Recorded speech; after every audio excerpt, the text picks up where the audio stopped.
Bonjour, bienvenue dans le podcast L'histoire des Germains, des Francs et des Mérovingiens. Je m'appelle Xavier. Et je m'appelle Romain, Abonnez-vous à notre podcast sérieux, mais pas trop quand même. conçu pour les passionnés d'histoire, qui veulent tout comprendre sur ces peuples, leurs rois, leurs coutumes et leurs territoires durant le premier millénaire. Retrouvez-nous sur les réseaux sociaux Facebook et Instagram et notre site internet à meropodcast.fr. Et n'hésitez pas à nous partager vos commentaires ou à nous donner des étoiles sur votre plateforme de balado favorite. Ceci est l'épisode 16. Série noire pour Galien. 251 était une année difficile, mais 260 va vraiment sonner la fin des haricots. 10 ans après la mort de l'empereur Trajandès, qui avait passablement secoué les Romains, la situation de l'Empire devient littéralement critique. Les Romains sont attaqués de tous côtés. À l'est par les Sassanides, à l'ouest par les Alamans et à l'intérieur par de nouveaux usurpateurs. Et le pompon, c'est que Rome va faire face, en plus de tout ça, à une tempête d'emmerdement avec une crise financière, une épidémie de peste, une armée en manque de soldats et une sécession en bonne et due forme de la partie orientale de l'Empire. Comme diraient certains, les emmerdes, ça vole toujours en escadrille. Les auteurs romains pensaient bien que leur monde était littéralement en train de s'écrouler, avec une guerre civile sans fin qui allait consumer leurs dernières forces, trop occupées à se battre entre elles, au lieu de s'occuper des menaces aux frontières. Les Francs, suivant l'exemple de leurs cousins germains, vont profiter de cette instabilité politique pour intensifier leurs raids, leurs pillages et renforcer leurs alliances naissantes. On va maintenant essayer de vous expliquer comment, en moins de 20 ans, la situation romaine est passée de catastrophique à apocalyptique, ou l'inverse.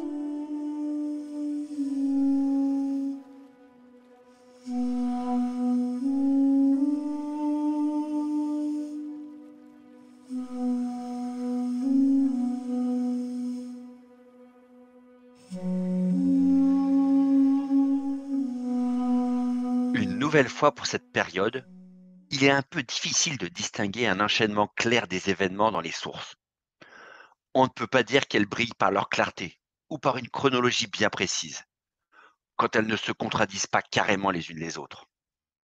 Mais on peut toutefois essayer d'établir des étapes clés, des moments qui vont faire toucher le fond à l'Empire et aussi donner une opportunité en or aux tribus de Francs qui ont su se retirer prudemment de l'autre côté du Limès après l'intervention de Galien, à partir de 255.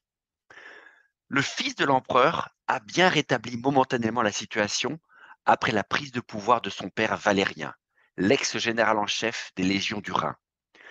Mais cette remise à flot a été difficile, car durant ces quelques années, la priorité absolue a été donnée au front de l'Est. On parle là de la Syrie moderne, où notre Valérien a dû reprendre la lutte contre l'Empire sassanide. Les deux superpuissances n'ont eu que quelques années de paix avant que la guerre ne soit déclarée à nouveau entre les deux. Et l'Empire sassanide est un adversaire formidable, à la mesure de Rome. Un territoire gigantesque, largement peuplé et très difficile d'accès via le désert du Proche-Orient pour rendre sa conquête virtuellement impossible. Les Romains se battent contre cet empire comme ils se sont battus contre son prédécesseur, l'Empire parthe, depuis 3 siècles. Ils ont eu des victoires, ils ont eu des temps forts, mais ils sont toujours restés à des années-lumière d'un assujettissement de ce monde-là. La priorisation des ressources en direction de la guerre à l'Est a donc dû logiquement s'intensifier pour soutenir la campagne principale menée par l'empereur lui-même. Mais tant bien que mal, Galien a réussi à tenir la partie ouest de l'Empire avec les moyens que son père lui avait confiés. Des moyens sans doute maigres en toute logique, même si on n'en a pas la preuve formelle. D'abord, en chassant les bandes de Francs et d'Alamans du nord de la Gaule, puis en rebâtissant les défenses le long de la frontière du Rhin autour des années 257-258, et enfin en envoyant en renfort du gouverneur local de Pannonie son propre fils, le jeune Valérien II. Le jeune homme prend nominalement en charge les forces sur le Danube, l'autre frontière à risque. Un poste glorieux pour le petit-fils de l'empereur, dont le nom doit rassurer tout le monde sur la volonté de la famille de Valérien de servir et de défendre l'Empire sur toutes les frontières à risque. Un sacré nespot, dis-moi ce Valérien, qui place sa famille au poste de pouvoir pour ensuite la répartir sur tous les points chauds de l'Empire afin d'assurer la sécurité de Rome.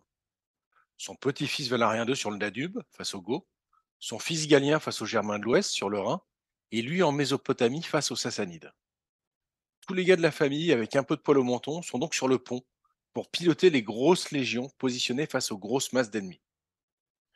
Il est aussi doublé d'un gros malin, parce que, d'accord, l'objectif affiché est de bien sûr contrôler les périls extérieurs, mais aussi au passage de laisser un membre du clan garder un œil sur tous les généraux de province qui pourraient décider de retourner leur toge sur un coup de tête avec toutes ces belles légions sous leurs ordres. Alors que là, comme ça, ils seront tous dans la même galère, pourrait-on dire.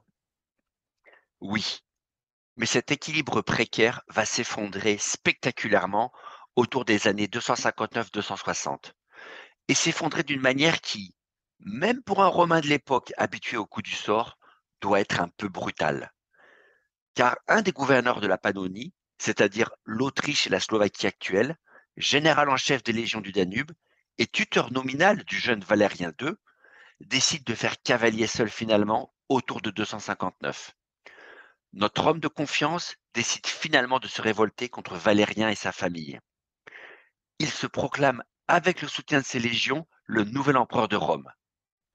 Une nouvelle fois, quelques belles promesses aux soldats sous ses ordres ont eu raison des serments de fidélité éternelle à Valérien et à sa famille.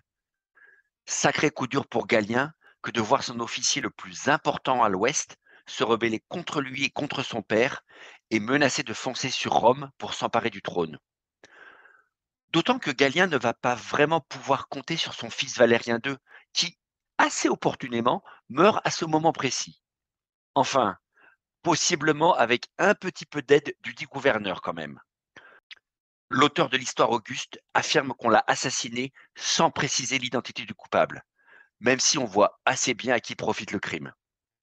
Sale moment donc pour Galien, qui perd et son fils, et ses légions du Danube, et le contrôle d'une bonne partie de l'Empire au côté occidental. Vous me direz que c'est un coup du sort, mais si on a perdu le fils, il reste tout de même le père. Eh oui, l'empereur Valérien, l'homme fort du régime à la tête de la plus grande armée impériale, occupée quelque part en Syrie, mais qui peut revenir en quelques mois abattre l'usurpateur. Oui, eh bien ça c'est la théorie. Non seulement parce que Valérien est occupé à 200% sur le front de l'Est durant toute cette fin de décennie et ne peut absolument pas revenir aider à l'Ouest. Mais pire encore, en 260, probablement juste un peu après la révolte du gouverneur de Pannonie, une nouvelle accablante arrive de Mésopotamie. Valérien, l'homme qui s'est emparé du pouvoir 7 ans plus tôt et qui a placé son fils Galien en charge de l'Ouest, a subi une terrible défaite. Ses troupes se sont fait écraser par les Perses sassanides en juin, dans le Kurdistan actuel. Mais si Trajandès a réussi 10 ans plus tôt, en 250, à mourir les armes à la main contre les Goths, lançant du même coup la fameuse guerre civile qui a porté notre Valérien sur le trône, ce même Valérien perd plus que la vie dans cette bataille. Son armée est écrasée et lui-même est capturé vivant par l'empereur sassanide. Une humiliation sans précédent pour un empereur romain que d'être pris par l'ennemi encore vivant. Les versions divergent sur la fin précise de l'empereur, bien traité comme prisonnier de luxe à la cour ou servant de marchepied à l'empereur perse lorsqu'il monte à cheval. Une autre version, sobre mais assez frappante, nous est livrée par le chroniqueur Aurelius Victor. Il mourut ignominieusement, écorché vif. Il y a version plus en phase avec la vision qu'ont les Romains de la sauvagerie des peuples de l'Est, mais pas forcément plus crédible. Quoi qu'il en soit, on ne reverra jamais Valérien vivant à Rome. De toute façon, son humiliante défaite a ruiné sa réputation à jamais et a laissé l'Empire totalement dégarni à l'Est avec une armée en lambeaux. La page Valérien se tourne définitivement à l'été 260 et l'Empire romain se retrouve à nouveau dans la tourmente. Oui, c'est le bingo de la loose. Un fils mort, un père disparu à l'Est, des généraux rebelles sur le Danube qui vont bientôt être suivis de troubles en Mésopotamie.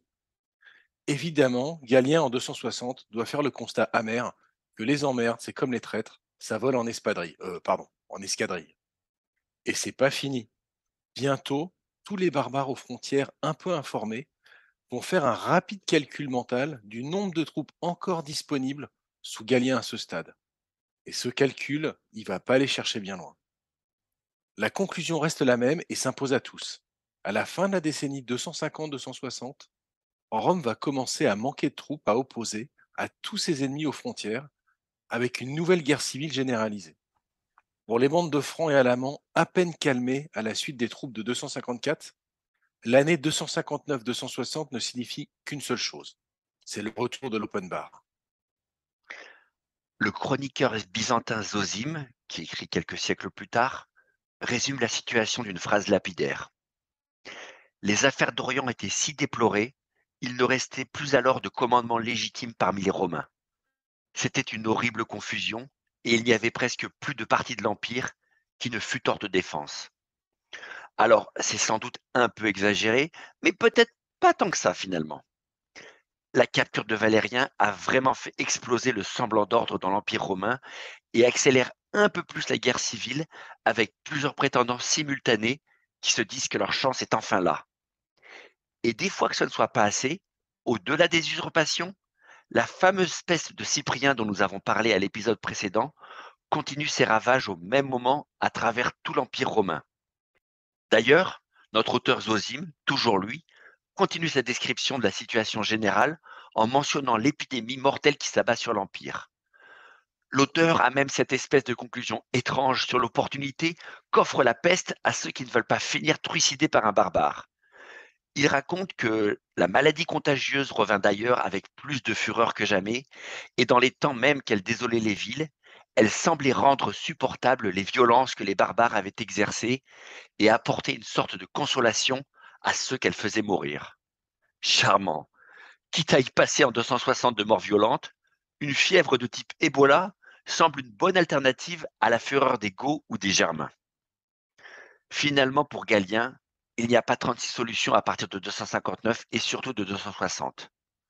Avec un empire littéralement agonisant, son père occupé puis disparu, son fils aîné mort, le gros des légions de l'Empire aux mains de un ou plusieurs usurpateurs sur la frontière danubienne, notre homme ne peut pas finasser et doit parer au plus pressé avant que tout l'Empire ne parte en vrille.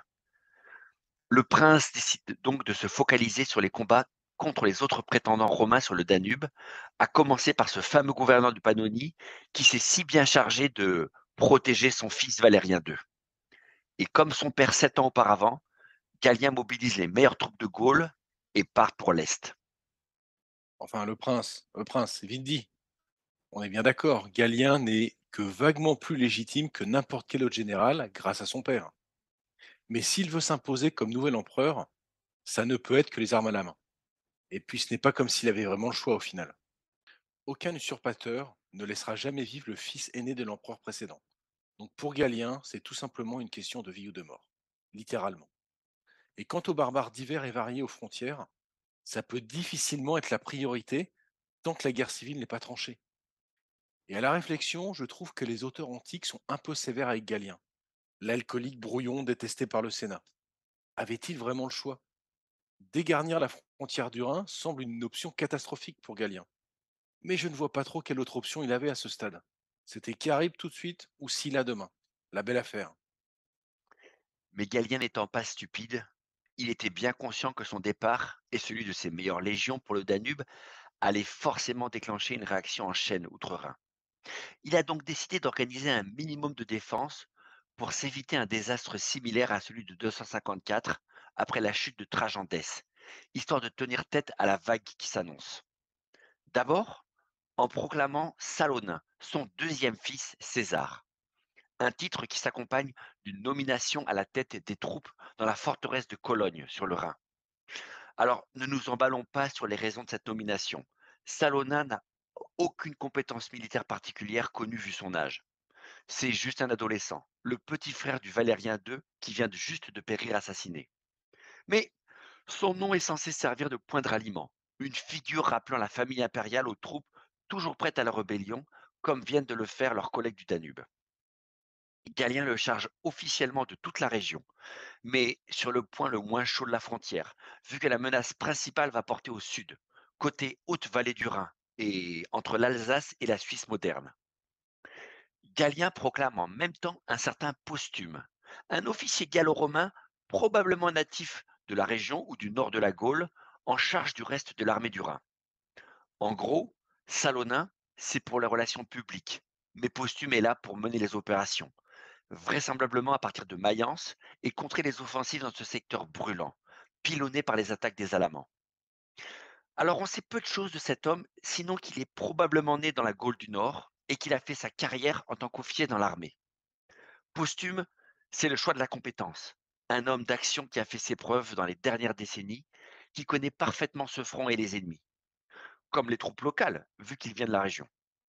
Personne de plus crédible que lui, donc, pour mener efficacement la lutte contre les bandes de Germains prêts à en découdre à nouveau. Mais cette organisation de la défense de la Gaule contre la menace franque et alémanique n'a pas forcément que des avantages, en fait, pour s'opposer à la vague géante annoncée. D'abord, avec des forces déjà réduites pour protéger toute la frontière, on peut quand même se demander si avoir deux directions différentes sur un même front est la solution la plus efficace. Et puis, aussi se demander la pertinence de nommer un chef véritablement compétent et soutenu par les troupes et de le subordonner nominalement à un adolescent qu'il ne connaît pas, retranché dans une forteresse romaine au nord. Pas sûr que ça crée vraiment l'adhésion souhaitée des troupes à la famille impériale, mais passons. Quoi qu'il en soit, ces mesures défensives sont bien insuffisantes face à la déferlante de 260. Tout l'édifice de sécurité mis en œuvre par Galien, que ce soit la réparation des postes de défense ou l'état tampon germanique censé garder les autres bandes à l'œil, tout cela est balayé par les bandes passant à l'attaque cette année-là. Bandes numériquement bien supérieures à celles qui sont déjà venues 6 ans plus tôt et bénéficiant sans doute de l'expérience acquise lors de la vague de 254. Les forces de Salonin à Cologne et de Posthume à Mayence ne peuvent pas stopper dans un premier temps la multitude d'attaques qui submergent les milliers de kilomètres de frontières d'un seul coup. Tout au plus ralentir ou frapper quelques groupes passant à leur portée. Notamment Posthume, qui semble être le véritable héros du moment, multipliant les actions dans tout le nord-est de la Gaule pour contrer les bandes qui terrorisent la région. Le héros du moment, sacré titre pour Posthume. Mais bon, rappelons-le, le but de ces expéditions n'est sûrement pas d'affronter les légions romaines ou d'occuper militairement l'Empire, mais bien au contraire, d'éviter les légions au maximum et de t'attaquer aux plus faibles, aux populations civiles, pour amener le plus de butin et d'esclaves en un minimum de temps. C'est ça la guerre de 260. Une réédition des troupes précédentes, mais à la puissance 10, en pillant tout ce qu'on peut dans les campagnes de l'Empire. Mais comme le pillage ne se décrit pas très facilement et que c'est sans doute pas aussi épique que les grandes batailles du passé, on comprendra que les auteurs passent rapidement sur les aspects réels de la chose. Ou du moins, on pourra le supposer. Du genre, c'était bien triste, mais bon. Ou les campagnes ont bien souffert de ce fléau, malgré les efforts du prince. Mais ne vous y trompez pas. La guerre de cette année-là, même pas bien documentée, est tout à fait terrible pour les populations civiles qui subissent une bonne dose de meurtres, viols, rapts et autres incendies volontaires en 260. Cette année est donc sans doute remplie d'escarmouches de Germain et d'opérations de nettoyage a posteriori, menées notamment par notre général gaulois Posthume, qui traque toutes les bandes possibles dans la région est de la Gaule si on suit les auteurs. Mais les détails de ces opérations nous échappent, et sans doute sont perdus pour toujours. Mais la recherche historique, comme l'archéologie, peuvent parfois nous aider à combler les trous, en tout cas partiellement. Car si la période reste confuse à reconstruire précisément du point de vue de la chronologie, les historiens sont à peu près certains que le front ouest souffre largement à cette saison, non seulement en Gaule, mais aussi en Italie du Nord. Et cet état de fait a été confirmé brillamment en 1992, lors d'une autre découverte archéologique surprise en Allemagne moderne, dans la ville d'Augsbourg, en Bavière. En creusant le sol pour réparer une canalisation, un hôtel appelé Hôtel de la Victoire est sorti de terre. Une énorme dalle de pierre de 1,50 m de haut, taillée autour de 230 sous le règne de, surprise, surprise, notre vieil ami l'empereur Alex, mais qui a été martelé et réemployé en 260 pour célébrer une victoire romaine dans cette région.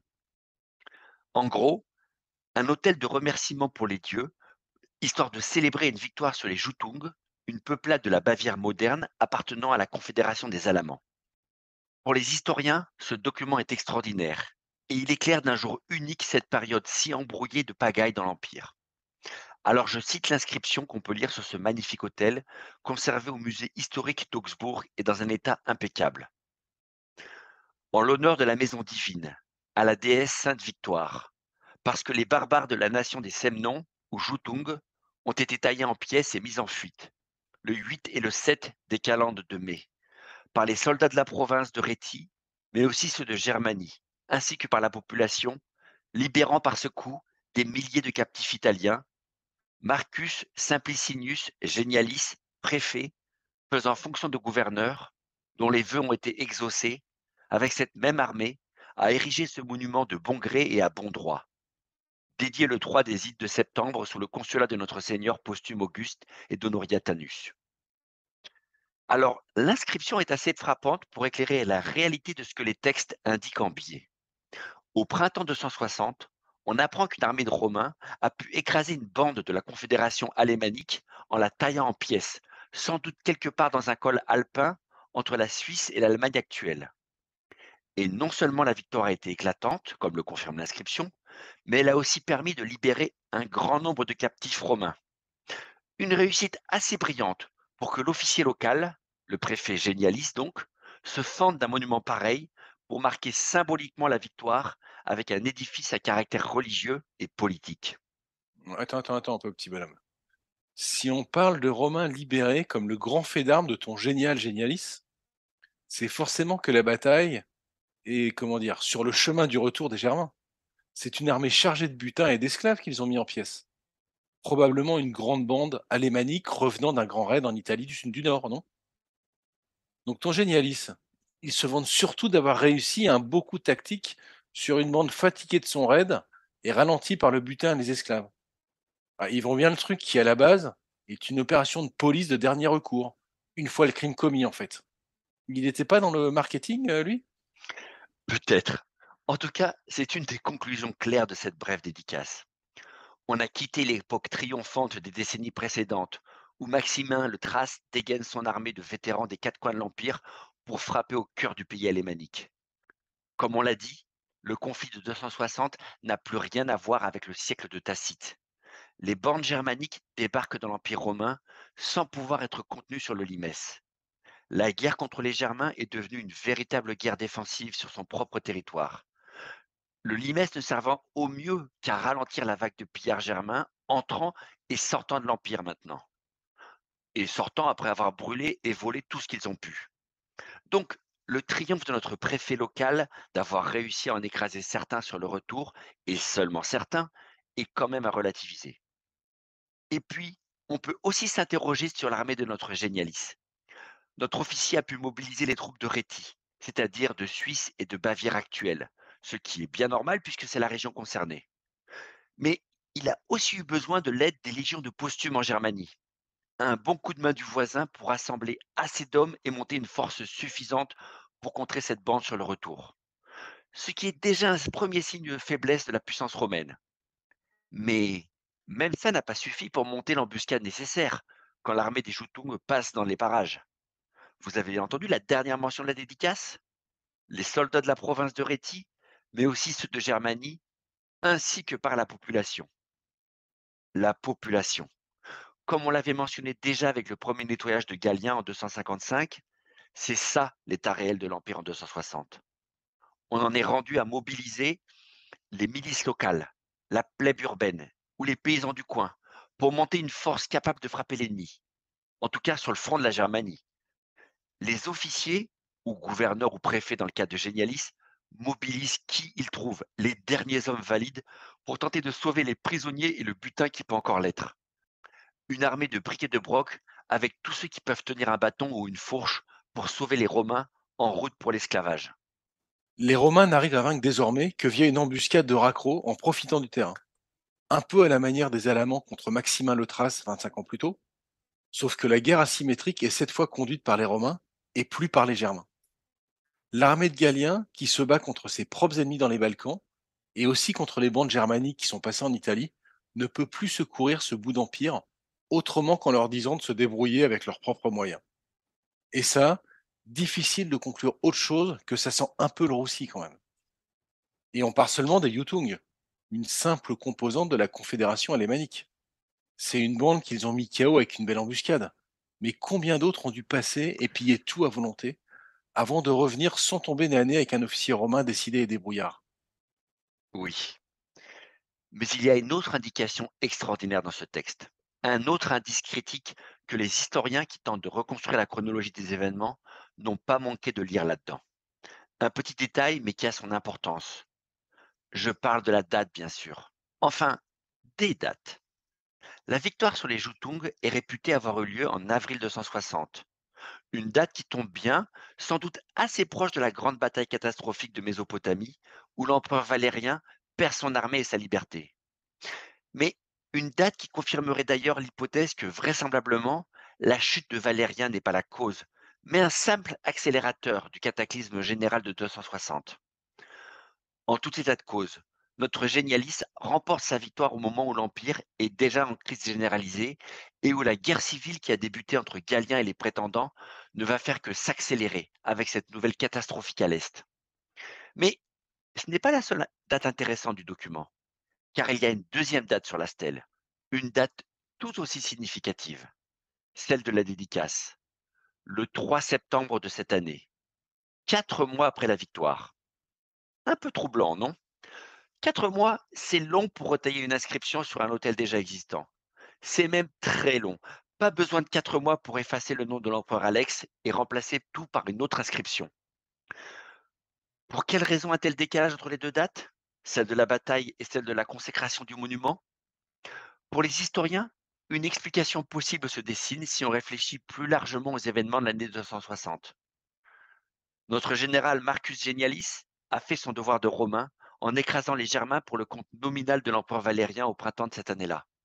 Mais à un moment où l'Empire est déjà en train de vaciller, les semaines qui suivent ont dû confirmer la défaite de Valérien, cumulée à la guerre civile que mène Galien dans les Balkans, et finir d'achever le semblant d'autorité qui maintenait l'Empire en un seul morceau.